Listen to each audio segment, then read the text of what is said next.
और part of question number 26। एक और चीज याद रखना, अगर तुम सैम्पल पेपर्स को देखोगे या बोर्ड के एग्जामिनेशन देखोगे, वहां पे ना तुम लोगों को जैसे 26 क्वेश्चन में और लिखा हुआ है बीच में, तो पता कैसे लगे कि हमने कौन सा वाला 26 करना है, ऊपर वाला या नीचे वाला। तो यहाँ पे जब तुम्हें अगर सैम्पल पेपर को ध्यान से देखो तो तुम्हें जब और लिखा हुआ है तो क्वेश्चन नंबर तो कॉमन है, 26 ही है, तो कैसे पता लगेगा एग्जामिनर को कि तुमने ऊपर वाला और किया है या नीचे वाला किया है। तो जब कभी भी अटेम्प्ट करो ना तो वहाँ क्वेश्चन 26 लिखकर अगर नीचे वाला पार्ट कर रहे हो तो वहाँ लिख देना 26 लोअर या और करके लिख देना, उनको एक हिंट मिल जाता है कि ये नीचे वाला क्वेश्चन उसने अटेम्प्ट किया है। वैसे तो वो नंबरिंग की जगह A B भी आजकल कुछ टीचर्स लिखने लगे हैं, बट वो इंटरनल एग्जामिनेशन में लिखते हैं, बोर्ड्स में नहीं लिखा होता, right. So make the checking easy for your examiner, ताकि एग्जामिनर पहले गुस्से में ना आए, फ्रस्ट्रेट ना हो और तुम लोगों को मार्क्स जो है वो इजीली दे सके, ठीक है। तो पहला ये 26 वाला जो फर्स्ट पार्ट हम कर चुके हैं, सेकंड पार्ट देखो जरा ध्यान से। तुमसे पूछ रहा है कि तुम्हारे पास इथेनॉल है, तो इथेनॉल का फॉर्मूला क्या होता है बेटा, CH3CH2OH। कई बुक्स में तुम्हें या फिर तुम्हारे जो सैम्पल पेपर का क्वेश्चन है उसमें तुम्हें C2H5OH लिखा हुआ है, one and the same thing, so don't get confuse in it. अब क्या कह रहा है कि C2H5OH रिएक्ट किसके साथ, कह रहा है अल्कलाइन, वर्ड याद रखना, अल्कलाइन को शॉर्ट में हम ALK डॉट लिख देते हैं, KMNO4 के साथ रिएक्ट करता है एंड एक सब्सटेंस बना रहा है जिस सब्सटेंस का नाम क्या है, X है, ठीक है। फर्दर कहता है कि जो X है वो किसी एसिड के साथ रिएक्ट कर रहा है, यही है, एसिड के साथ रिएक्ट कर रहा है एंड देन वो सब्सटेंस बना रहा है Y। तो तुम्हारे पास जो क्वेश्चन है वो कह रहा है आइडेंटिफाई X एंड Y। देखो जो अल्कोहल है, हमारा सबसे पहला टर्म याद रखना कि जो अल्कलाइन KMNO4 है, ये चीजें वहीं पे लिखते चले जाओ और अपने उसमें भी कॉपीज में भी, अल्कलाइन KMNO4 है, ये ऑक्सीडाइजिंग एजेंट का काम करता है। किसका काम करता है, ऑक्सीडाइजिंग एजेंट, एंड ये बहुत ज्यादा स्ट्रॉन्ग ऑक्सीडाइजिंग एजेंट है। अब जब स्ट्रॉन्ग है तो कोई भी ऑक्सीडाइजिंग एजेंट क्या करता है, ऑक्सीजन सप्लाई करता है, तो ये एक ऑक्सीजन ना सप्लाई करके धीरे धीरे 2 ऑक्सीजन सप्लाई कर देता है। कितने ऑक्सीजन सप्लाई करेगा, 2। तो अगर अल्कोहल को एक ऑक्सीजन मिलेगा तो ये क्या बनाएगा, अल्डिहाइड ग्रुप बना देगा, एंड 2 ऑक्सीजन मिल जाएगा तो COOH बन जाएगा, ठीक है। तो पहले तो अल्डिहाइड बनेगा और फिर X की जगह ये क्या बना लेगा, अल्डिहाइड से CH3C पहले बना ये, ठीक है। उसके बाद क्या करेगा, एक और ऑक्सीजन सप्लाई होकर ये बनेगा, नाम क्या है इसका, CH3COOH। अरे ये तो केमिकल फॉर्मूला है, नाम क्या है, एसिटिक एसिड, या फिर क्या कह देते हैं, इथेनोइक एसिड, क्या कह देंगे, इथेनोइक एसिड, ठीक है जी। वाटर भी तो होगा साथ में, कहाँ पे, हाँ वाटर तो होगा, बट हमें उस पर ध्यान नहीं देना ना, क्योंकि हमारा मेन मकसद क्या है, एक्स को आइडेंटिफाई करना। अगर हमसे कहता कि राइट द कंप्लीट रिएक्शन तो फिर हम उसके ऊपर फोकस करते, ठीक है। अब देखो जरा ध्यान से, अब कहता है कि यहाँ पे एक एसिड फॉर्मेशन हुई और एसिड का नाम क्या है हमारा, CH3COOH। कहता वापस अगर ये इसके साथ रिएक्ट करे, सेकेंड इक्वेशन को ध्यान से पढ़ो, जो सेकेंड पार्ट है, just read, one of you read it for me. State 1 characteristic property of compound Y. Okay, compound Y नहीं बेटा, उससे पहले वाला, How many carbon atoms will compound X contain? X contain कितने हैं, 2, तो वहां पे 2 आंसर आ जाएगा, ठीक है। उसके बाद Compound X is now react with the ethanol in the presence ethanol, of दोबारा ये किसके साथ रिएक्ट कर गया, इथेनॉल के साथ रिएक्ट कर गया। तो कहते हैं जब ये दोबारा इथेनॉल के साथ रिएक्ट किया और किसकी प्रेजेंस में किया, वहां पे देखो एक एसिड का नाम लिखा होगा, और एसिड कौन सा है हमारा, H2SO4 है। कौन सा एसिड है, H2SO4. ये इसके साथ एसिडिफाइड उसके साथ रिएक्ट करता है, ये याद रखना। यहाँ पे जो एजेंट है वो H2SO4 है, ठीक है। अब ये करेगा क्या, Y कंपाउंड बना रहा है।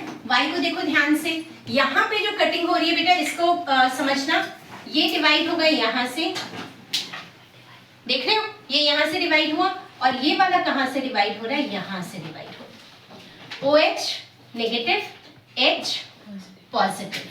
तो सबसे पहली चीज हम क्या निकालते हैं, साइड वाला जो तुम कहते हो, ये नहीं भी लिखोगे तो भी चलेगा। रीजन क्या है, हमें इस पे फोकस नहीं करना, मेन फोकस किस पे है, Y के ऊपर। तो Y क्या बन गया, जो बच गया वो यहाँ से पॉजिटिव हटाया, तो ये वाला जो पॉजिटिव पार्ट है वो इसके साथ अटैच हो जाएगा।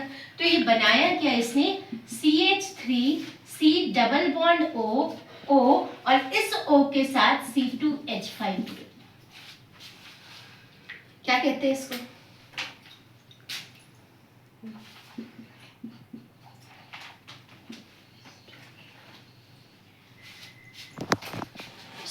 इसको जैसे सोडियम इथेनोएट बनाते थे, इसको कहते हैं इथाइल इथेनोएट एस्टर, ठीक है।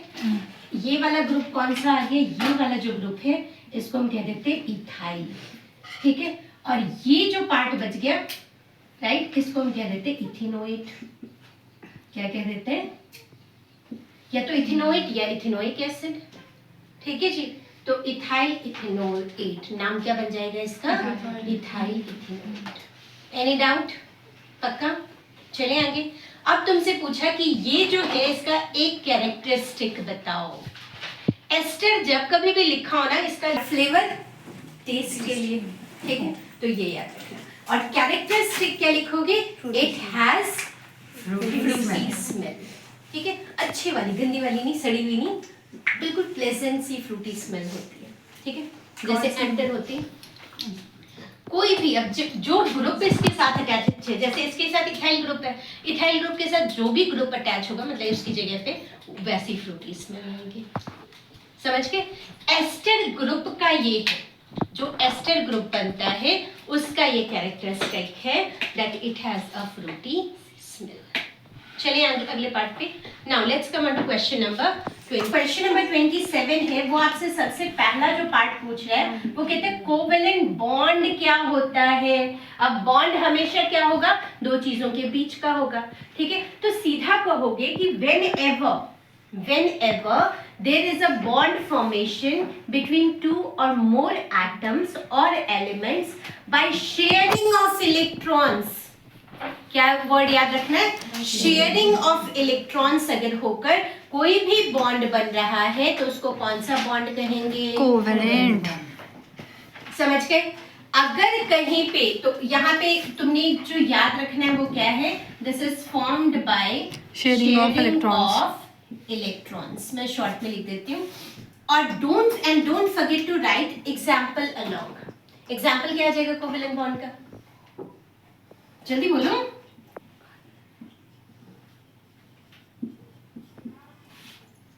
The bond between carbon atoms, ठीक है, या क्या आ गया, हाइड्रोकार्बन्स, ये भी किससे बनते हैं, कोवेलेंट से। जो नॉन मेटल और नॉन मेटल के बीच का बॉन्ड है, ठीक है, जैसे Cl2 हो गया, O2 हो गया, इन सब में कौन सा बॉन्ड है, कोवेलेंट बॉन्ड है। समझ के चीजों को। या ऑक्साइड, नॉन मेटेलिक ऑक्साइड, कौन सा आ गया, नॉन मेटेलिक ऑक्साइड, वो सारी किसकी हैं, कोवेलेंट बॉन्ड। अब तुमसे अगला पूछ रहा है कि how covalent bond is different from ionic compounds. Ionic compounds, उसमें शेयरिंग ऑफ आयंस होता है, exchange of ion, exchange of ions, exchange भी वो, ठीक है। मतलब इसमें क्या है, कंप्लीट गिविंग और complete taking, there is no sharing. हम शेयरिंग एंड केयरिंग में यूनिवर्सल ब्रदरहुड ये वाला है, ठीक है, ये वाला क्या है, या तो दे या फिर ले, खत्म बात, राइट। तो यहाँ पे शेयरिंग ऑफ इलेक्ट्रॉन था और यहाँ पे कंप्लीट एक्सचेंज, डोनेशन एंड, एक तो डोनेट करना और दूसरा क्या होता है, एक्सेप्ट करना, रिसीव करना, ठीक है।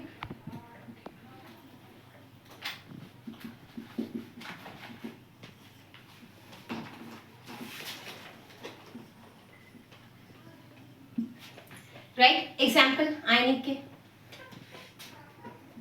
जल्दी बोलो। बुक भाई उसमें कहाँ सैम्पल पेपर में कहाँ मिलेगा? जैसे सोडियम क्लोराइड हो गया, यानी कि जो मेन तुम याद क्या रखोगे, the bond between H2SO4 between metals and non metals. किसके बीच में बॉन्ड बनेगा ये? Metals and non metals. And specially क्या ये वर्ड याद रखना है कि जितने भी तुम्हारे आयनिक कंपाउंड्स होंगे उसमें क्या होगा? कैटायन और anion. Aluminium anion chloride. Cation plus anion होगा। Cation will be positively charged and anion will be negatively charged. चलिए अगले क्वेश्चन पे। yes, now ma'am. Let's come on to the question of 28। बोलो बेटा क्वेश्चन 28 क्या है? Table The है। table below in which sample मेरे पास 4 मेटल गिवन है A B C D, और ये क्वेश्चन ना इस बार की जो तुम्हारे सैम्पल पेपर CBSE ने रिलीज किया था उसमें भी ये क्वेश्चन था। तुम्हें ध्यान क्या रखना है? Reactivity series. केदारनाथ का महंगा आलू जरा फीका नहीं। जरा सही जरा फीका नहीं। Very good. जरा फीका नहीं, सही पका है, क्यों हो गया ऐसा, आगे आओ पता करें। ठीक है, तो आयरन, कॉपर, जिंक, Ag, तुमने याद क्या रखना है बेटा कि सबसे ज्यादा रिएक्टिव इसमें कौन? जिंक। ठीक है, सबसे लीस्ट रिएक्टिव कौन? सिल्वर। Ag। अब देखो जो जिंक के बाद दूसरा कौन? आयरन। एंड उसके बाद Copper। थर्ड नंबर पे कौन? Copper। कॉपर। तो इसको ऐसे ही याद रख लेना। 1 ये तुम्हारा सेकेंड नंबर, 3 ये तुम्हारा third number and this is your fourth number.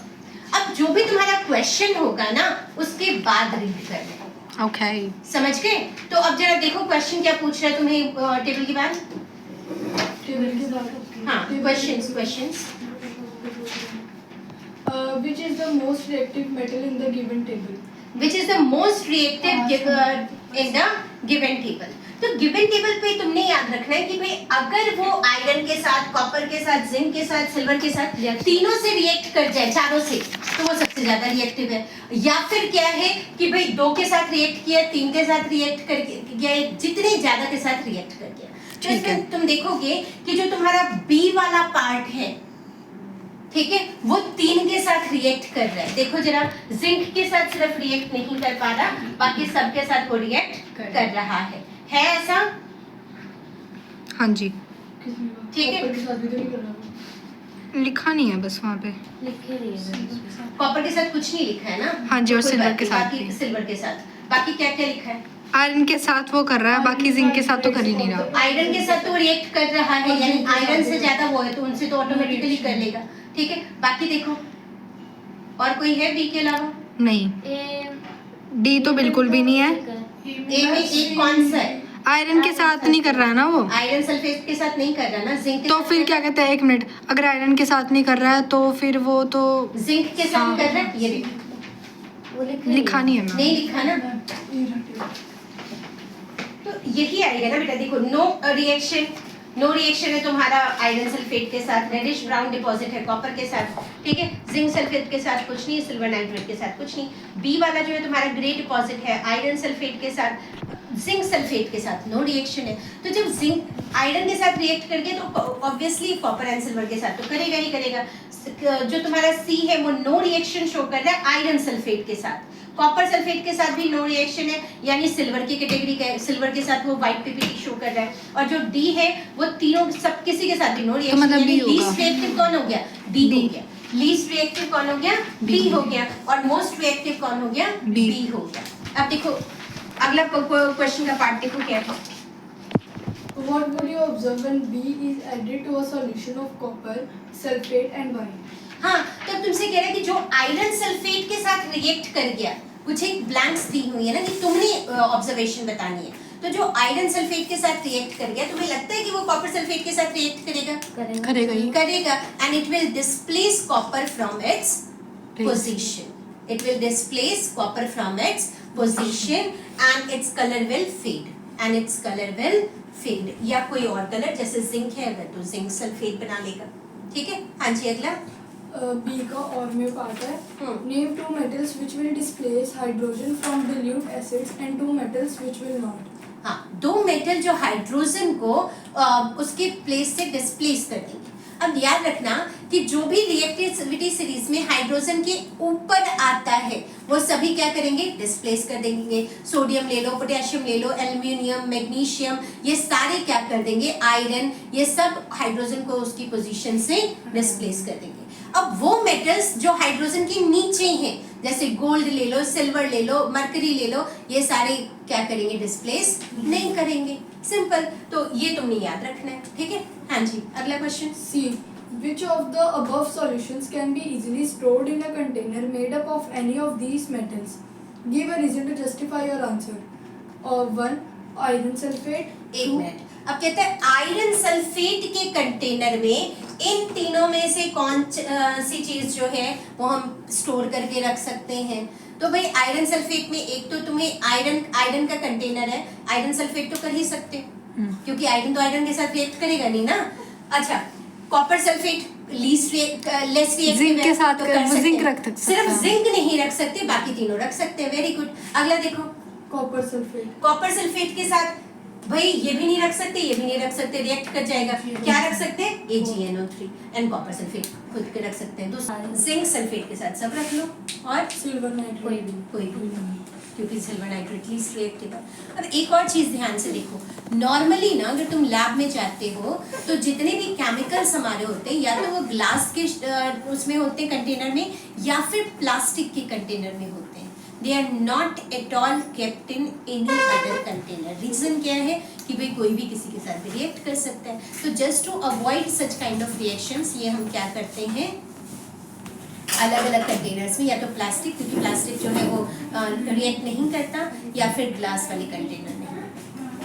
ठीक. वाला जहाँ कहीं भी आ जाए याद रखना कि ये वाले वो इंडिकेटर्स हैं. एसिडिक या फिर ये बेसिक है नेचर में कलर को चेंज करते नहीं, स्मेल को चेंज, स्मेल से. कलर तो भाई कोई और आ गया, ये क्या होगा, कलर चेंज. समझ गए. तो कलर चेंज, स्मेल चेंज. ठीक है. तो देखो क्या है, which gives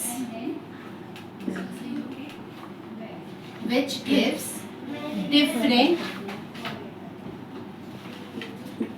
smell with acids and bases. ठीक है.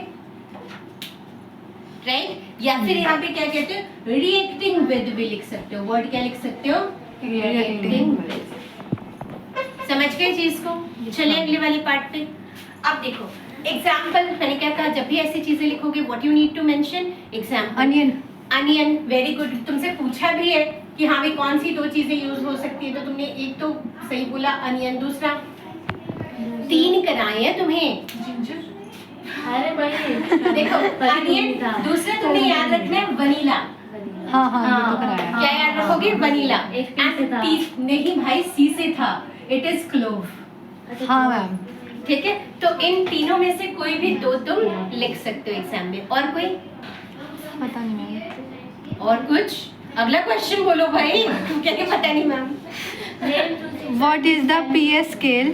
हाँ. How do you know if the given sample is acidic, basic or neutral from its Very pH good. value? Question 29 है ये या 28 का ही पार्ट है बेटा. मैम 28 का B पार्ट है. ओके, ये 28 का ही A पार्ट था और ये वाला हमारा B पार्ट है. बेटा याद रखना है यहाँ पे जब इस टाइप का क्वेश्चन डाल दिया ना, तो ये वाला अगर तुम लिखते हो तो 1 नंबर का है और जो 2 लिखोगे वो आधा नंबर का बनेगा. डिस्ट्रीब्यूशन बता रही हूँ मैं. ठीक है. यानी 2 नंबर का ये तुम्हारा बन गया. अब तुमसे पूछ रहा है कि पीएच स्केल क्या होता है. हाइड्रोजन आयंस का कुछ, हाइड्रोजन आयन का कुछ होता है. क्या होता है, एक स्केल होता है.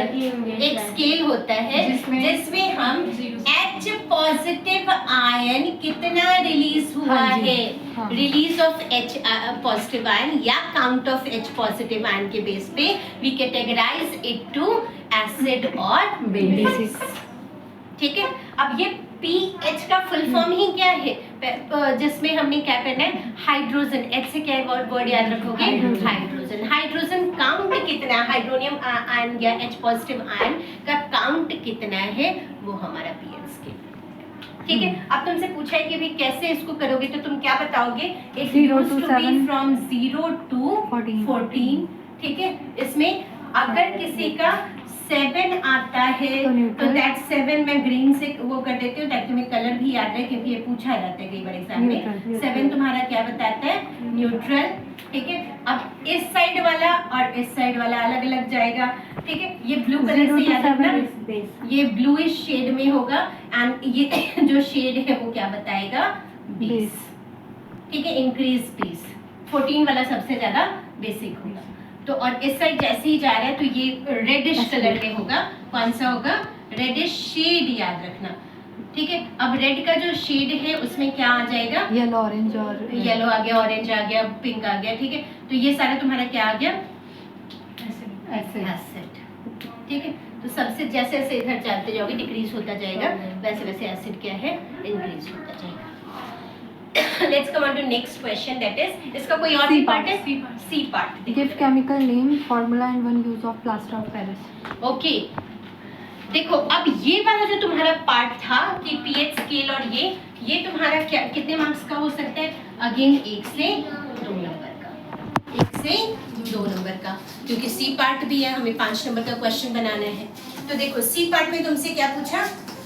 पीओपी का क्वेश्चन। कौन सा चैप्टर? First second salt. ये सॉल्ट है हमारा। कौन है?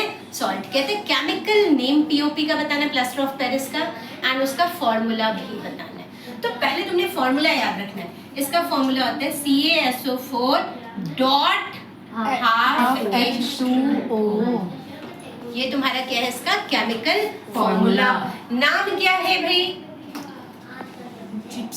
नहीं जी, उसको तो जिप्सम से ये बनता है बेटा, कैल्शियम सल्फेट। क्या है ये? Calcium sulphate. आधी के लिए हम वर्ड क्या यूज करेंगे? हेमी टेक्निकली होता है डेका क्या आ गया? पता नहीं होता है मुझे. हेमी। याद रहेगा वर्ड, ये बहुत इंपॉर्टेंट है बेटा। ये अक्सर पीओपी वाला जो है तुम्हारा एग्जाम में आता है। डन है पार्ट। ये 5 नंबर का तुम्हारा क्वेश्चन बन गया। इसका कोई और भी पार्ट है बेटा? मैम और में है. और में है तो और वाला कर लेते हैं। ये 28th क्वेश्चन है हमारा। 28 का, अब ये ए का ए था, अब फिर और में बी और है. वाला क्वेश्चन कर लेते हैं। चलो, हाँ जी। Right. Write the chemical equation. बस बस किसका?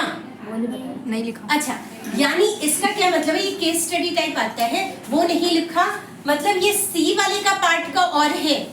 याद रखना, यहाँ ध्यान से देखना। ये जो तुमसे पूछा ना, या तो 1 नंबर यहाँ पे ले लो या फिर इसकी फॉर्मेशन लिख लो। देखा ना, कुछ और क्वेश्चन तो नहीं है। का क्वेश्चन था तुम्हारा, कितने नंबर का क्वेश्चन था? 5 नंबर का। ये जो सी पार्ट है वो 1 नंबर का बनता है।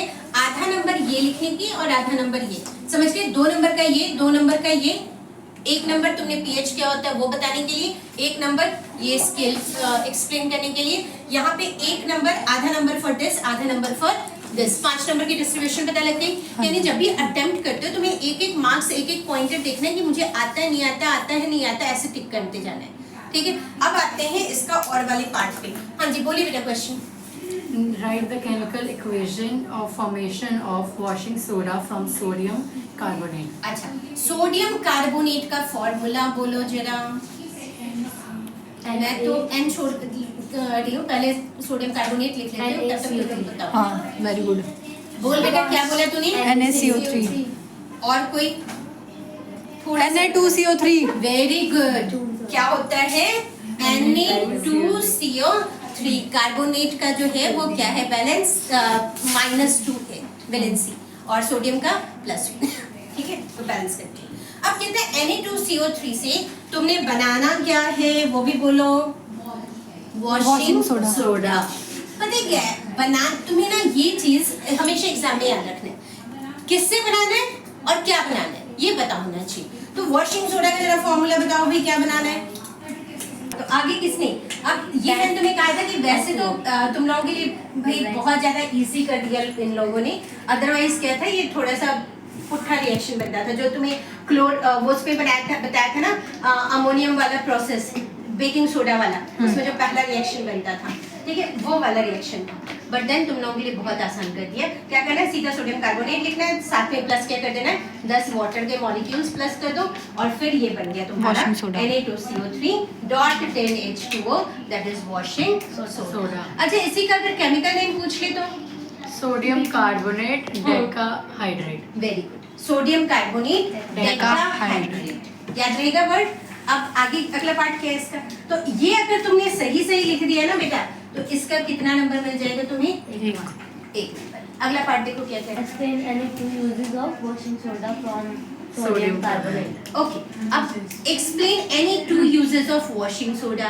अब भाई वॉशिंग सोडा हार्ड वाटर को क्या करता है, सॉफ्ट बना देता है। तो क्लोथिंग जो हमारा कपड़ा है वो उसको आसानी से हम धो सकते हैं। और किस काम में वॉशिंग सोडा यूज होता है? कपड़े धोने में। कपड़े धोने में, वो तो ठीक है, पानी को तुमने सॉफ्ट कर Floor. दिया।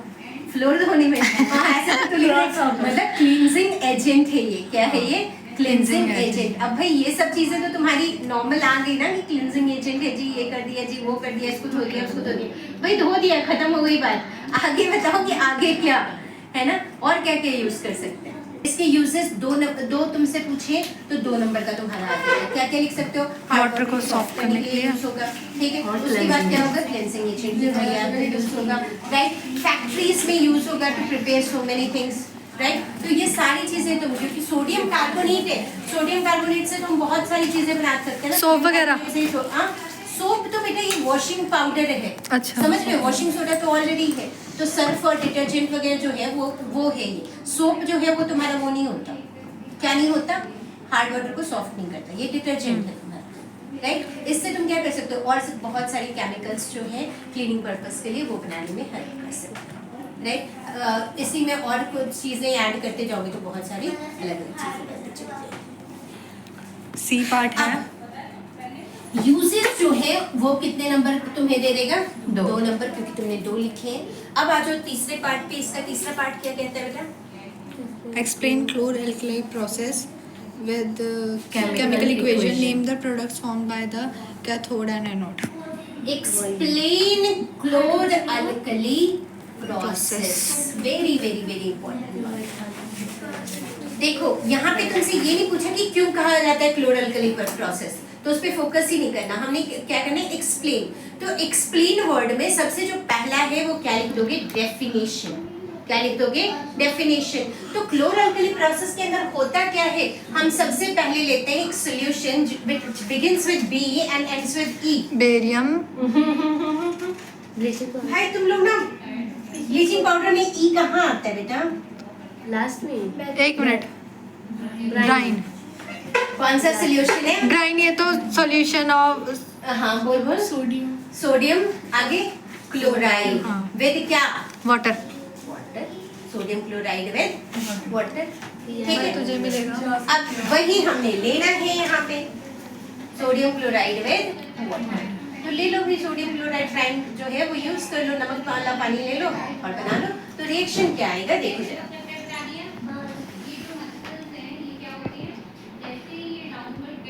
क्या बनाते हैं? 2 गैस रिलीज करता है। सबसे पहले तो तुम्हें ये याद रखना है, कौन सा गैस? H2. और दूसरा Cl. कौन कौन सा गैस रिलीज करेगा? सोडियम बच जाएगा। Cl। तो साथ में क्या रिलीज करेगा? NaO. Sodium hydroxide.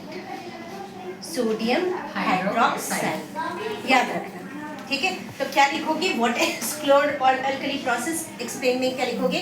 It is a electrolysis of, क्या वर्ड यूज करोगे?